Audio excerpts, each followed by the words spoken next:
without that community and without being immersed in writing circles where people are talking about books and talking about writing and just reminding me why I love this activity of writing. I mean, who knows? Maybe I wouldn't have persisted long enough to create Killswitch Protocol.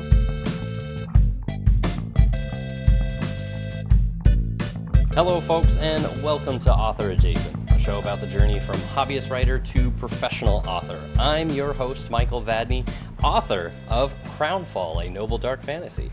Check it out, people. But more importantly, what we have in the house today, we are revisited by MJ Kuhn, author of the Thamorr Duology, the ultimate SFF Story Bible, a lot of letters in that, and the soon-to-be-released Killswitch Protocol. Welcome to the show, MJ. Oh, hello. You got a physical. I forgot. Got a physical arc here. Yes. Thank you for having me. I'm so excited to be here. I'm really glad to have you back because you were on this, I think it was like episode 15 or 16. It was like a panel, right? No, it was just you. Back when I was doing audio only. We had no video or anything. That's right. Oh my gosh, throwback. Yeah. You were like one of my OG interviews when I was first getting into it. I think I had just done an interview with like Connor and Adrian, and then through Adrian I asked you, and you're like, I'm down. It's like, heck yeah, let's do it.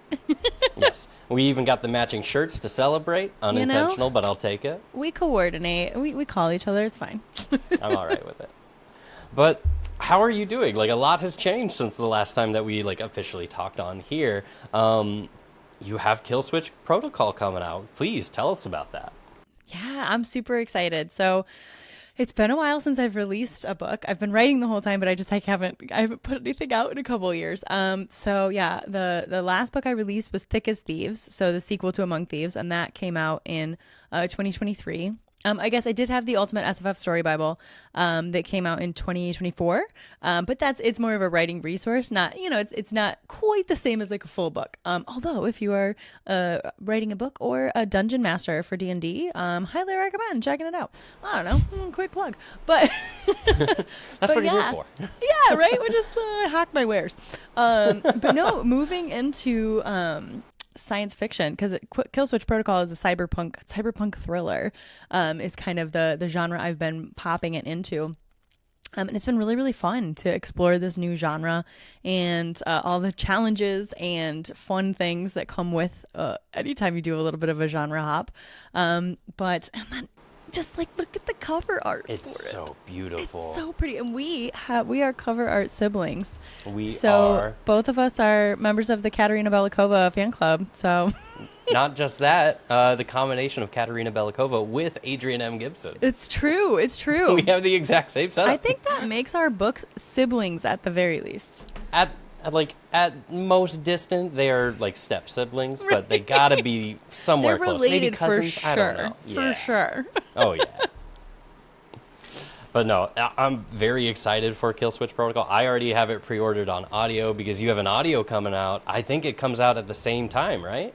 Yeah. So all formats are going to release the same day, which is really cool because I only had control over 3 of those formats. So I'm doing the print and ebook rights myself for this release, which is fun and intimidating, and we'll talk about that next week on your show. But the audiobook, my agent and I sold the rights for that, so that is going through a different company. Tantor Media is gracious enough to produce the audiobook, but they are wonderful and they have all their ducks in a row, and they're ready to release it on July 7th alongside the other formats. So I'm really excited. As an audiobook fanatic myself, I love that it's going to be available in audio at the same time. I know. I am a little jealous. At the time of this recording, I am like 2 days out from a month of release, and the audio isn't going to be happening for a while. But I'm very excited for yours. I'm like I said, I already have it pre-ordered. I'm probably going to start listening to it the day it comes out because it's just a really cool concept. The cover itself is absolutely beautiful, and I'm excited to see what you do with sci-fi thriller. because this is kind of different than what you were doing with like secondary world fantasy, very like heist vibes of the Thamorr. Am I saying that right? Thamorr? So I say Tumor, but it's a word I made up, and I added a silent H, so I never correct people when they put Okay, the H in. I now know Thamorr. Thamorr Duology. Please forgive me. Like, I did that to myself by adding a silent H in a fake word. That's on me. It's okay. It is the plague of fantasy and sci-fi authors everywhere that we like to make up words and make them harder than they need to be. To make it a little fun, like zhuzh it up a little bit, you know? Hey, I'm just glad you didn't throw in an unnecessary apostrophe, like in the middle somewhere. Just like Roy. I could have put it right after like the H. Yeah. Amor. There you go. That's how you really know it's silent. That's it. So you mentioned this a little bit already, actually. Since the last time you were on the show, you had back then you published 2 traditional novels, the Thamorr duology, and since you have taken like a short hiatus for publishing books, but you've come back with indie published cyberpunk thriller. What prompted the shift to self-publishing, and how has that experience really compared to working with a traditional publisher like Simon & Schuster? Yeah. So, I mean, gosh, talk about a rebrand, right? No, it's always been on my radar to do indie. I've always been drawn to kind of the freedom of it in terms of both the creative freedom of, you know, having the book be how you want it to be, both the interior and the aesthetics of it. But I was always scared. So I just really, and there's nothing wrong with wanting the stamp of approval of, you know, some person with authority in the industry saying this book is good enough, air quotes, whatever that may mean, you know, to any one person. And then also, you know, but at the time I was writing Among Thieves and Thick as Thieves, there was a financial challenge as well. Self-publishing a book is, you know, you can spend a lot or a relative little, but you're still dropping like several hundred to several $1,000s to do a solid job self-publishing a book in terms of the cover art and the formatting and the editing of the book. And if you know, whatever, any sort of promotional graphics that you get. So I just really wanted to make sure that I had both the understanding, the confidence, well, I guess both, all three, the understanding of like the industry enough to maybe do it right, the confidence in myself to like be willing to take a bet on myself in a book without having some fancy person in an office in New York City telling me it's good enough, and the financial resources, you know, to actually pull off doing an indie pub book the way I wanted it to be done, you know? Yeah. No, that makes a big difference. And you're surrounded by a lot of like really good examples of indie pub that you could like pull on. Like you and I have talked about this a lot, like offline and stuff like that with other people. It does take a lot to indie pub, and it's not just the effort that takes to get into it, but you do have to have your finger on the pulse of what is happening, because you're the person that has to make all of those decisions. You don't have a marketing team, or you don't have a group of people that go, it's going to go on this shelf here, over there. You have to figure that all yourself. Oh, yeah. And managing like just the timelines for editing and the timelines for cover art, and, you know, just even knowing, not even managing the timelines for stuff, but knowing what steps you even need to do. You know, I think a big part of my personal journey into self-pub was meeting people in the industry, like mostly through SFF Addicts, you know, just, and, you know, going to cons and like just yapping with people as we do. But just meeting people that I could ask for help, or even just people I could look to model what I want to do. Right. That's, you know, without knowing all the people in the industry, I would not have even known that you need to buy your own ISBNs if you want to offer your book outside of Amazon and you want to do the indie pub route, right? Like it's just, I mean, could I have Googled that and found it in some blog somewhere and figured it out on my own? Maybe. But, you know, going into it with the contacts that I made through podcasting, I just knew that going in, which I think stuff like that gives you a lot of confidence to take that really scary leap into releasing, a book into the wild. No, it's true. Just the book community at large, whether you're indie or traditional, it just makes everything so much easier. Could you do everything without the book community? 100%. It is very possible. Would it be a million times harder? Yes. And way less Absolutely. fun. Way less fun. Oh, yeah. Agreed. Yeah. Like, half the reason I got into podcasting was just so that I could meet people and talk to people. Like, I wanted the opportunity to put myself out there so that people knew who I was. But I will say the most useful thing to come from this is just all the authors I've met, all the people I've met that you can reach out to and be like, hey guys, what the hell is this thing over here and how do I fix it? 100%. Could not agree more. Yeah. So that's a huge piece of the puzzle in making that leap into the indie market. I'm still keeping one foot in trad, so I do still have some projects that I'm going to go through my agent and go through traditional publishing houses with. But I think for me, it's also about like you said, having your finger on the pulse of the industry and kind of having that understanding of, there's just certain things. The more you get into this industry, the more you start to realize that the folks making the decision for traditional publishing, it's not necessarily an arbiter of objective quality. Of course, it needs to be quality, but that's true in indie as well. But it's more, there's certain things that are selling. There's certain trends that they're following. There's certain demographics that they're chasing, right? It's my day job is in marketing. It's all marketing, right? All marketing and product positioning. And we can do the same thing on the indie side. And there's certain demographics, certain areas of the target market that the trad market just isn't going for right now. And that's okay, because that means it's really green grass for those of us that are also in the indie camp. So I think it's just really fun to kind of explore and see what we can do. I don't know. It's freeing. I'm sure it's very exciting to make this leap, and we're definitely going to talk a lot more about that in next week's episodes as we start digging more and more into hybrid publishing and your journey as with this split road that you now have going on.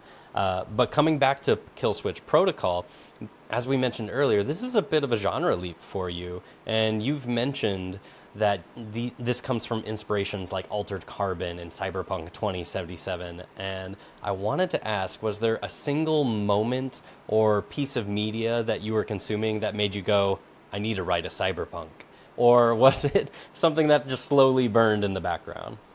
Yeah, it's honestly, my answer is maybe kind of confrontational here. It wasn't media in terms of fiction, but it was just media in terms of nonfiction, actually, that made me want to write a cyberpunk, right? Killswitch Protocol, the story at its heart is a fraught rebellion trying to figure out how to strike back against a very high control techno-fascist regime controlled at its heart by an AI-based algorithm. Wow. So, just like a couple things that are kind of relevant in the modern age. I wonder what inspires that. Just like, I don't know, the news. But every character in the world of, the story takes place in a post-apocalyptic landscape. So it's about 2300s, right? It is about the era we're looking at.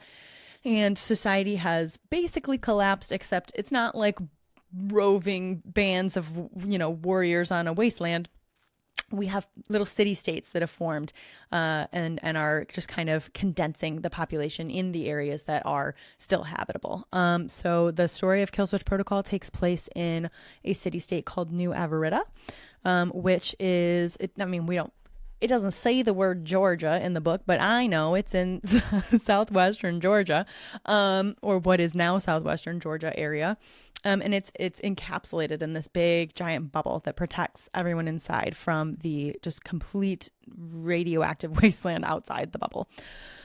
And population control is a challenge, right? Because we have such a finite amount of space.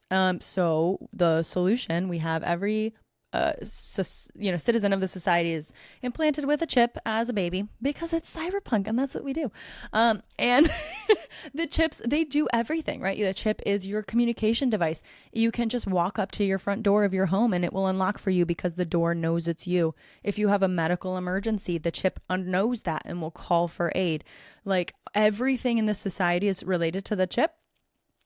The chip also will, when it determines, the algorithm determines that you are no longer a productive member of society, lights out for you. It's game over. And the most screwed up part, perhaps, if there's a more screwed up part, is that everyone thinks this is a good thing. The whole society believes, they call it ascent. And when you are, if the chip kills you, you have done everything you were meant to do in this world. And that is a beautiful way to die. And that is why you've reached your full purpose, and it's amazing, and it's to be celebrated. And what we see throughout the story is several people coming to this awakening of going, I don't actually know if I buy that. And what do we do about that? So yeah, that's just kind of in a nutshell the story world that we're exploring within Killswitch Protocol. So it's I mean, it sounds pretty dark. It's a little dark, but yeah, I promise, like, I still, you know me from among Thieves and Thick as Thieves, we still have a gang of adventurers working together, and they banter, and we still have some fun elements, but yeah, kind of heavy topics. No, I think that works. I think it was Joss Whedon, actually, because we were talking about Firefly last time that we were on there, because I compared your banter to Firefly banter.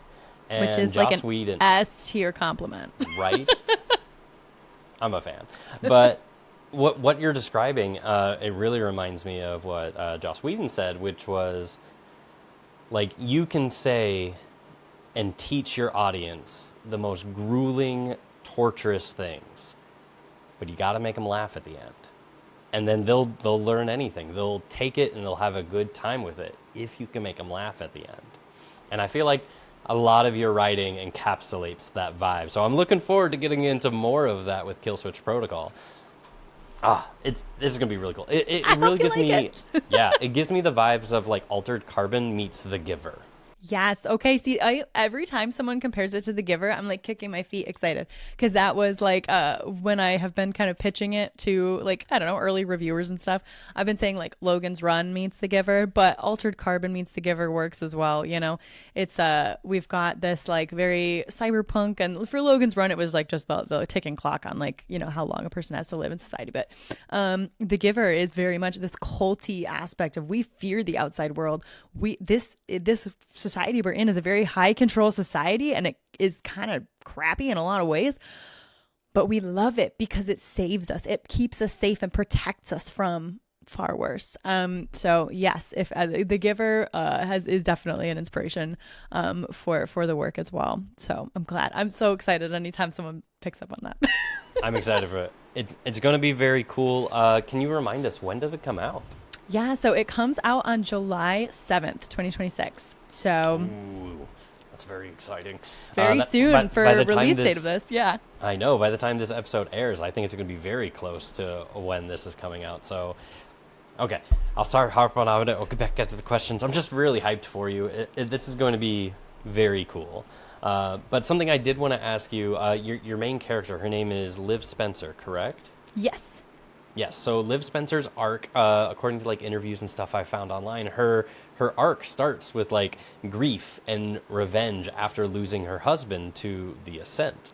And then the story gets more complicated and begins blurring the lines between like righteous rebellion and just straight up terrorism.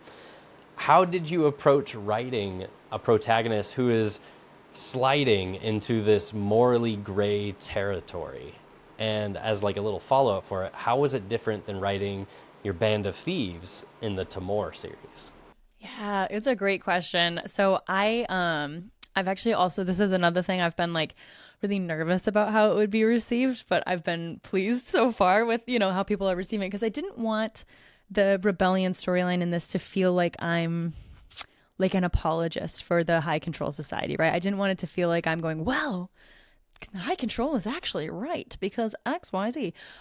But I've been describing this book often as my own, like, just kind of feral scream into the void, because when you are just one person, you are just one lone actor, and if you can see things that are screwed up and things that are wrong, and even if you could feasibly see a path that could fix it, there's still just this horrible sense of impotence, right? That is just there because there's only so much one person can do. And in fiction, we see a lot of stories where one person does charge in and save the day and turn the tide of battle. And I love stories like that. But I just wanted, for Killswitch Protocol, I just wanted to explore something a little bit different. So for Liv Spencer, at the beginning of this story, she is bought into Ascent. She is like gung-ho. She remembers in the beginning, she's like at an Ascent ceremony in chapter 1, and she is like dancing and singing with the best of them. Like she is like, oh, I'm in tears. This is so beautiful. And it's only after, spoilers for like chapter 3, but it happens on the back of the book text, so it's already spoiled for you. I figured it was safe to say. Yeah, that's why every interview I've been like, spoilers, but like it's literally in the jacket copy. But her husband does. He reaches Ascent, but the circumstances are suspicious, right?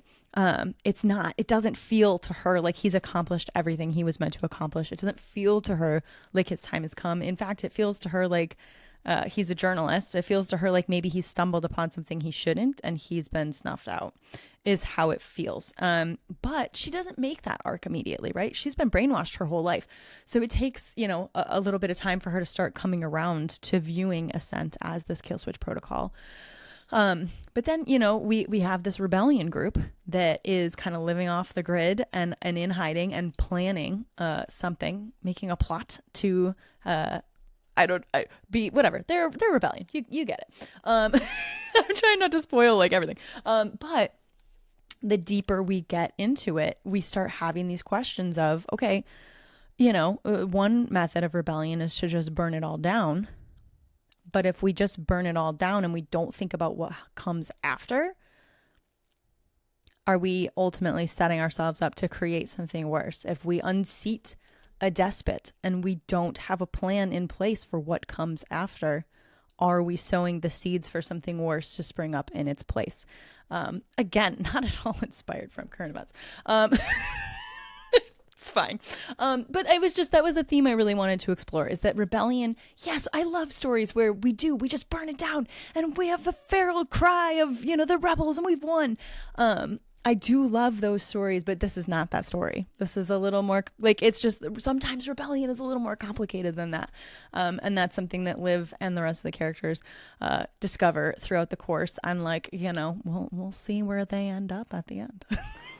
Oh, you're hitting some heavy subjects with this one. I'm very excited. I know I keep saying that, but I'm very excited for this book. It's probably like one of my top in 2026 releases that I'm looking forward to. Cannot hype this enough.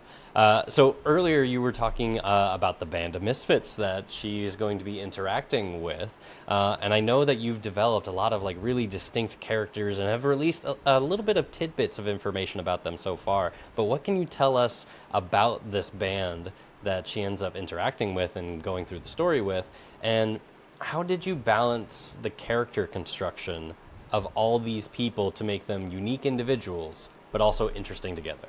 Yes, well, and that's making me realize I didn't answer the second half of your question with the last one about comparing it with the Thieves. But this is great. I can roll it into this one. Pivot. We'll bring it all in, because it is writing a group of thieves or a group of like misfits that all work together is an element of the Tales of Thamorr series. It is an element of this series, or this book. I just love doing it, man. There's something so fun about you create an ensemble cast. You get it. It's just fun. It's just fun.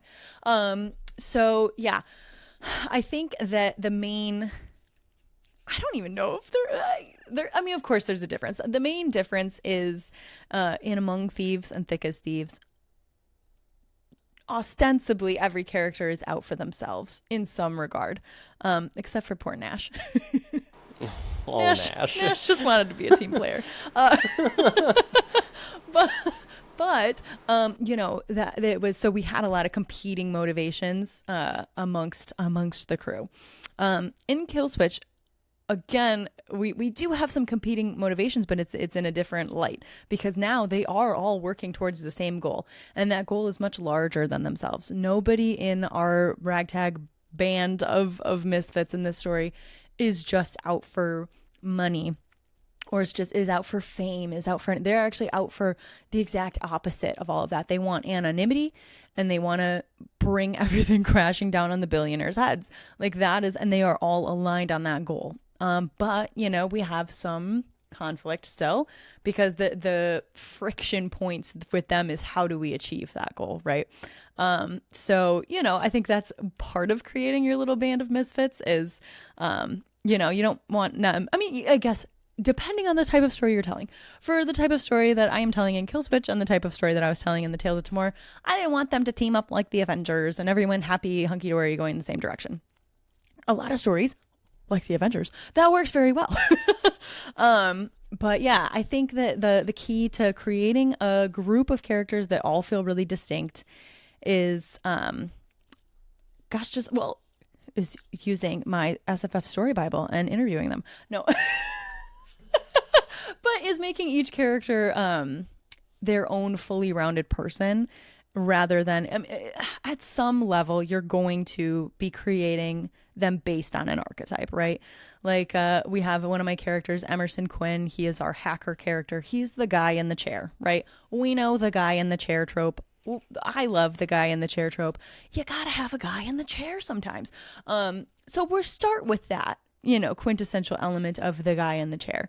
But I think the key to making it a really cohesive group that all feels like real and lived in is we don't stop there, right? Like we start at that archetype and then we go, okay, now we want to subvert expectations in some areas and really lean into them in other areas. And maybe we take some of the traits from the guy in the chair and we give them to the mercenary for some reason, because why not? It's fun. As long as you can kind of play with it and make each character their own little fleshed out person, then I am the biggest proponent though of during the early stages. I mean, yes, I interview my characters. I ask them questions and answer in their character voice.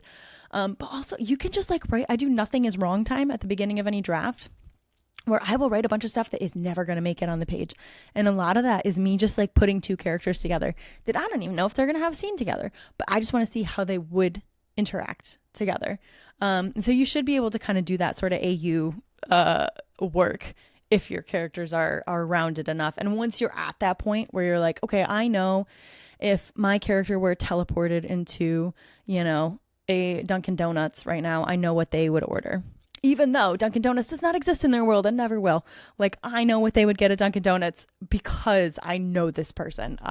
It's kind of a tongue-in-cheek example, but you got to know them to that level, and then you can make them well-rounded, and they'll come together like little puzzle pieces in their ragtag crew.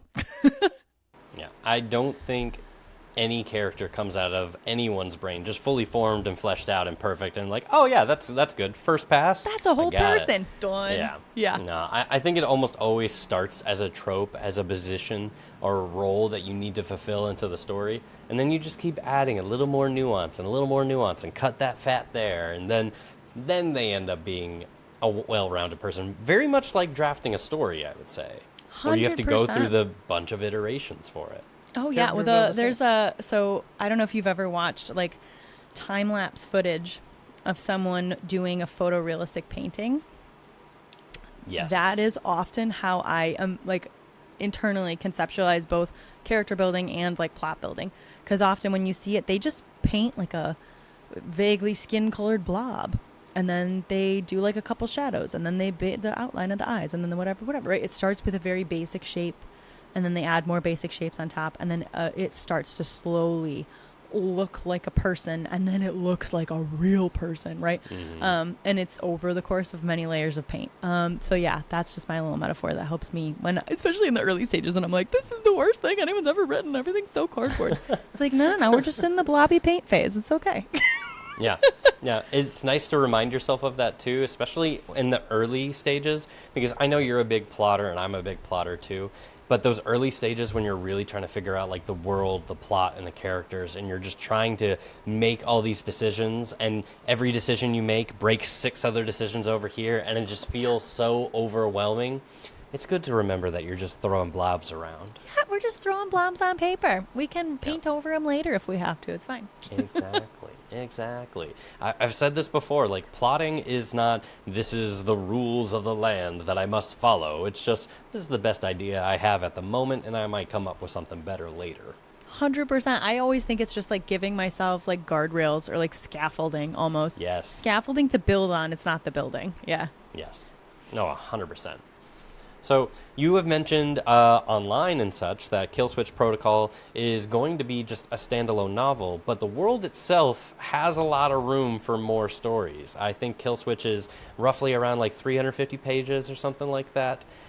After writing Duology, what made you want to come up with a tighter standalone story? Honestly, I mean, part of it is just like the really woo-woo silly answer that like the book tells you what it wants to be. And this story just was contained standalone. That's part of it. If I have a really like if I have a really self-deprecating, I don't know if that's the right thing. A very honest answer. Doing a duology in TradPub the way I did it kind of scarred me. Because what happened, how it went was I sold Among Thieves and I sold it with an option clause. So my publisher had the option, like first dibs basically on the next book. But then like they basically for 2 years, they told me that they weren't going to take it, that they didn't want it. And then of course it's the second book in a series and publisher, whatever, in the TradPub world, it's very uncommon for a publisher to take on a series partway through. So I was in a place where the publisher was marketing it as a standalone, but it ends on a cliffhanger. So I'm getting all these angry reviews from people that were so mad. Fair, right? They're like, how is this a standalone? And I'm sitting there reading them like, it's not. And then, you know what? It all ended up working out. It shook out fine. You know, my publisher just wanted to see sales numbers and see that it was going to, you know, whatever be worth it to publish a sequel. But that experience, you know, and obviously now going indie with the project, I could write a series and I would be in full control to release however I wanted. But I didn't know what direction I was going to go with Killswitch when I was first writing it. So I think the idea of pursuing it as a standalone was extra appealing to me because at least I wouldn't have to relive that particular struggle. That's very fair, honestly. Like, I don't think that's very self-deprecating. That's very self-aware. Right. It's healing. You're healing. Like, I don't want to do that again.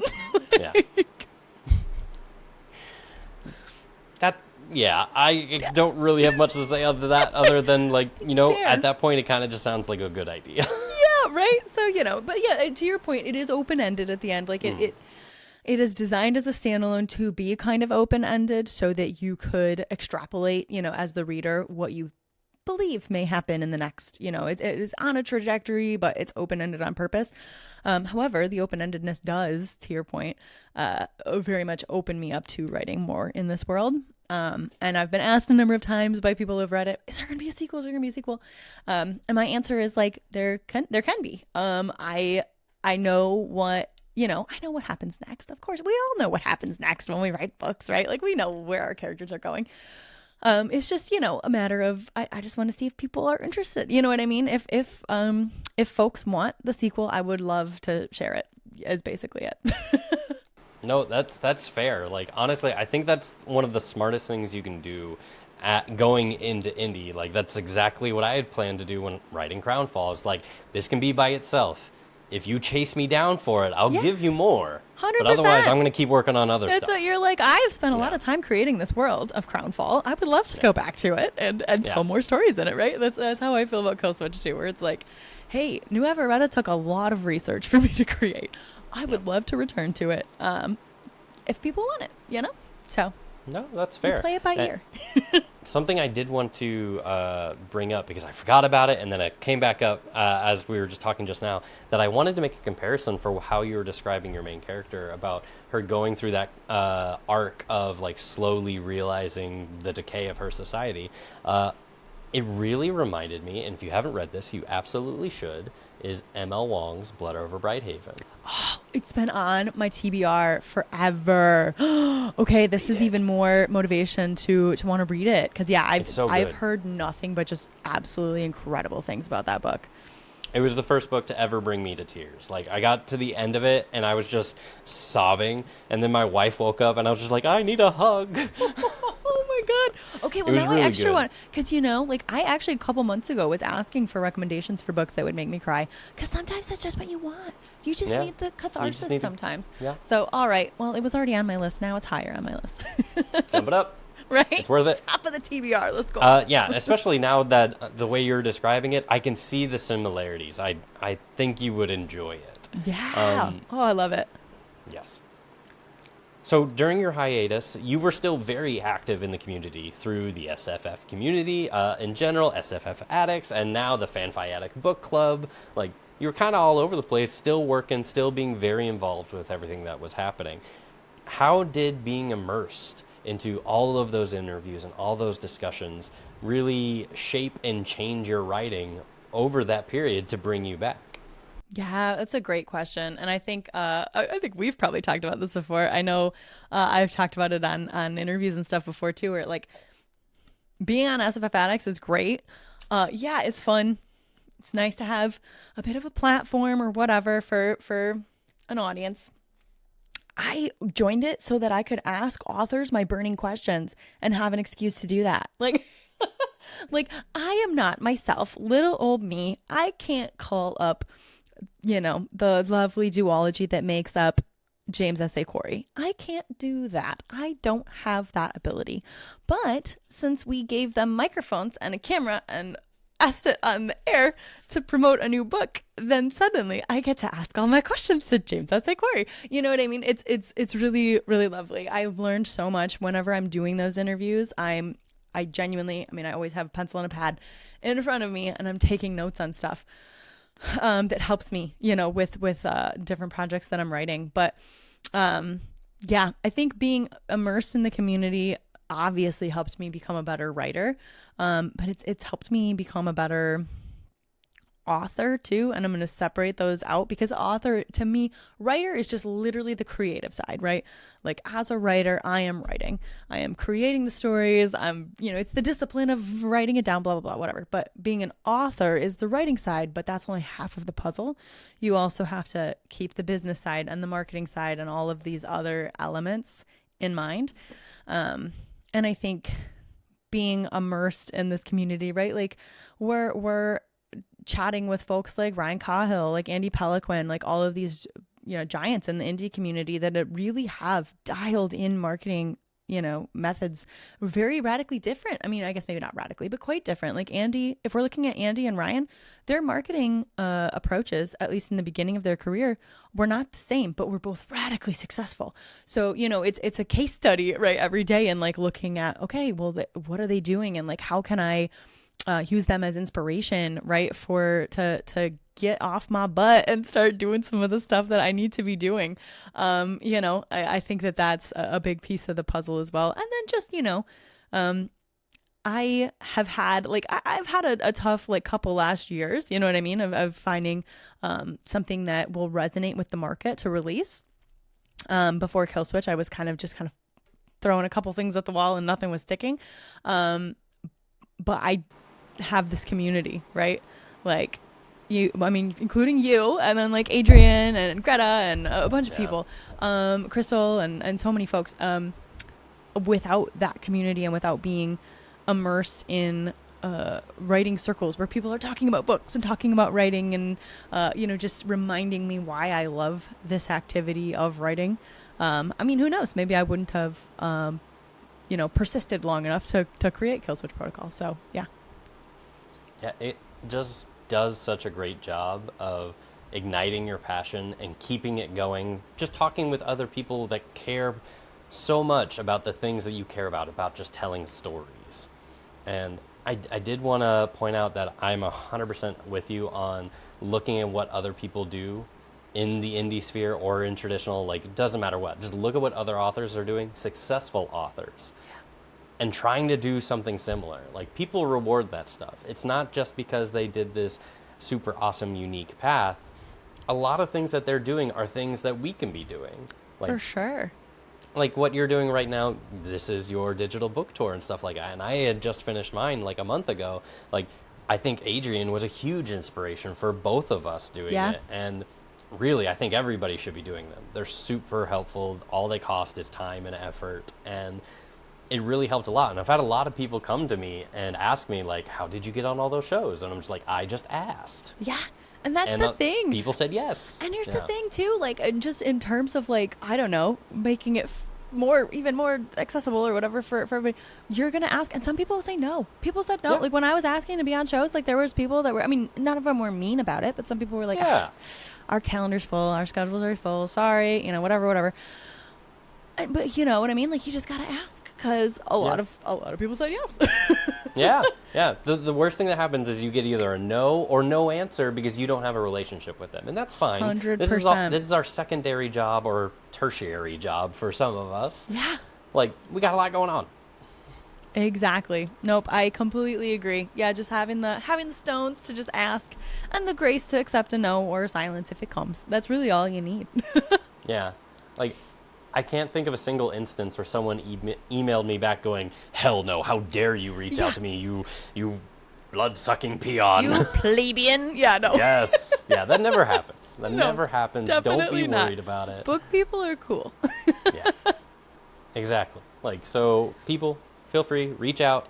If you might not get the answer you want, you might not get no answer, but you'll get nothing if you don't ask. 100%. And more people will say yes than you think they will. Couldn't agree more. Yep. Okay, so we've got everything that we coming up with Killswitch Protocol. You even have some like local events that's coming up as a part of this book tour, correct? Like in your local area. Tell me a little bit about that. Yeah, so I am from the Metro Detroit area.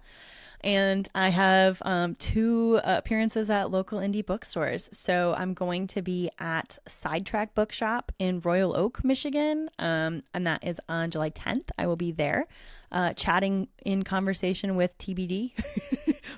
We're still figuring out who I'm talking to at that event. And then on the 16th of July, if you are a little further out west, more towards Lansing, Ann Arbor area, I'm going to be in Brighton, Michigan at 2 Dandelions Bookshop. And there I'll be in conversation with fellow Cyberpunk author Claire Wynn. So yeah, it's going to be so much fun. And also just if you are in the area at all, just look into supporting those bookshops. They are awesome stores run by some really, really cool people. So always worth shouting out the local indie bookstore. That's an area I'm looking forward into breaking into. Local events, I just started doing them. They are super fun to just be in person interacting with, just your local authors as well. Like, I know we talk a lot about the online community being amazing, and it is, but getting entrenched in your local community is also 100% worth it. Oh, totally. And, you know, so the way I got involved with, I forget which of the bookstores, one of the 2 bookstores, is I think it was Sidetrack. It was just volunteering to be an in-conversation partner. So, like, a lot of times, like, I'm looking for an in-conversation partner, right? And so I've hosted events with other authors, just going to, like, just host the event. So that's a good way to get in, especially, you know what I mean? If you're not like a super well-known, if you're a best-selling author, they'll be calling you. But if you want to like create that relationship with the bookstore, be like, hey, you know, you can go in and, hey, I'm a local author.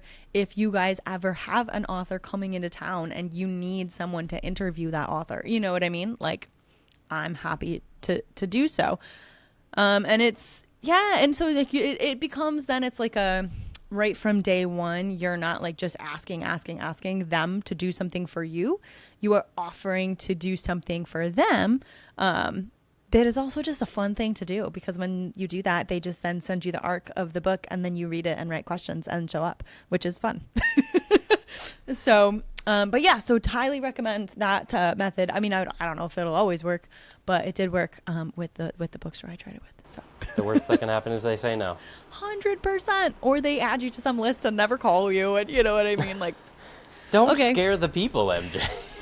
We're trying to encourage them. I'm just saying. Well, even that though, like, there's nothing wrong. Like, it's not like there's no consequence. You know what I mean? To just offering. Yeah. You know. That's true. So that's it. No, I agree. All right, we are nearing the time on the end of our time on this episode. I can speak English, I swear. But MJ, could you tell the people where can they find you, where can they find your books, and most importantly, when is Killswitch Protocol coming out? Yes, so you can find me at MJ Kuhn Books on Instagram. I'm technically also at that same handle on like a bunch of other social platforms, but I'm not really there. You can also find me on SFF Addicts podcast and the Fan-Fi Addict Book Club, both of which are on the are on the Fan-Fi Addict YouTube channel. So you can find me on both of those shows, or you can go to mjkuhn.com, and there you can obviously all of my like information on my social links, but you can also pre-order signed copies of Killswitch Protocol on my website there. And international shipping is available, but it calculates at checkout, and sometimes I have been told it's expensive. So just be aware, but it is available. And yeah, Killswitch Protocol comes out on July 7th. You can also pre-order non-signed copies wherever books are sold. So you can order it to your local indie. You can order, request your library to order it. And then same for Among Thieves and Thick as Thieves. They are available anywhere books are sold, though, they might not be on the shelf anymore because it's been out for a while, but you can request your local bookstore to order it if you would like. That's going to be excellent. I can't wait for Killswitch Protocol. The audiobook is going to be amazing. Super excited. I'm so excited. MJ, thank you for coming on to the show this week, and looking forward to have you on next week to talk about hybrid publishing. Yes, thank you so much. I can't wait to chat hybrid pub with you. Whew. All right, folks. Until next time, let's be author adjacent together. See you, folks. And we did the thing. Boom. Episode 1.